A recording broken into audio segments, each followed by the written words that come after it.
मानू सिंध जा आहिन जोधा जवान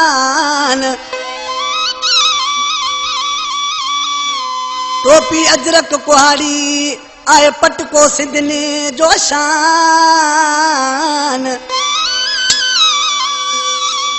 सदके कंदा आहिन जान शरीफ जा खुरो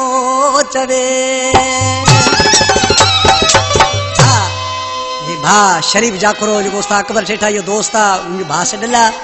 असे भाई मुश्ताक अली चानी की फरमाइशा बख्शल चान्यो मौला बख्श चान्यो शायर खान मोहम्मद चान्यो से भाई इस्माइल वडेरो हबीबुल्लाह आकिलानी ओस्मान शाहुड़ी खां कासिम कुआड़ो फरीद बलोच इरशाद आकिलानी की फरमाइशा अली बख्श आकिलानी मुझे भा ए बिया दोस्त उस्ताद अनायत मिठड़ा उस्ताद महरम बाजियारा उस्ताद इमदाद वासिलियारा गुलाम अली बेंजियारा एक नारो थी वने जिए सिंध सिंध सोनी चौधारिया सिंध भागन वारिया सोनी चौधारिया सिंध भागन वारिया सिंध धरती ते सुनता जवाइन जिते मोर पखी कंदारा जवाइन दिल के बहारिया सिंध भागन वारिया सिंध सोनी चौधारिया सिंध भागन वारिया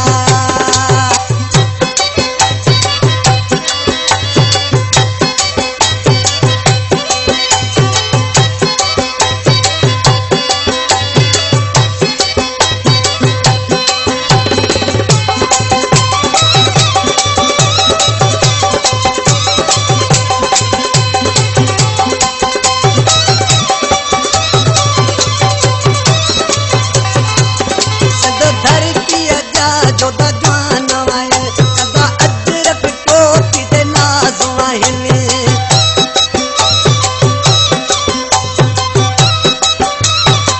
सिंध धरती जा जोधा जवान आहिनि कंदा अजरक टोपी ते नाज़ आहिनि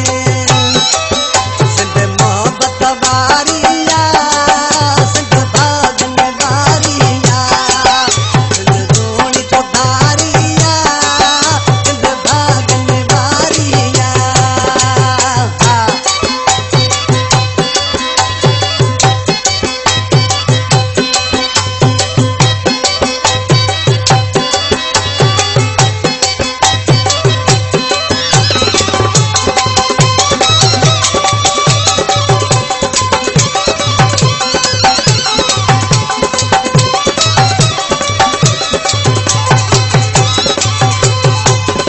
इन सिंध में कलंदर लालो आहे सोनू सचल बिटाई शाह आहे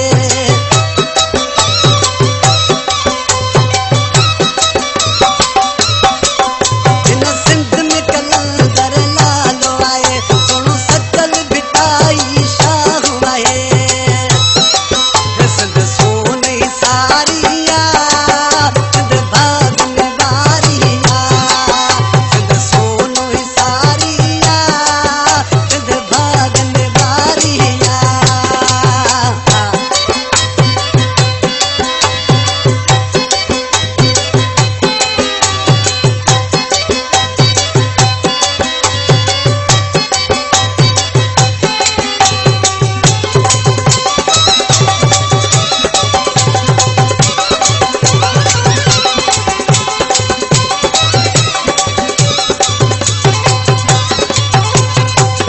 चवे मुल्तज चानो चामल खां इन जी जल तूं दे शान मकां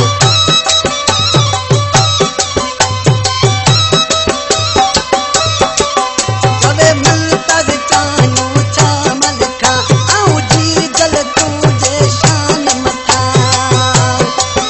सिंध साखा प्यारिया सिंध भागन वारिया सिंध धरती ते सुनता जवाइन जिते मोर पखी कंदरा जवाइन दिल के बहा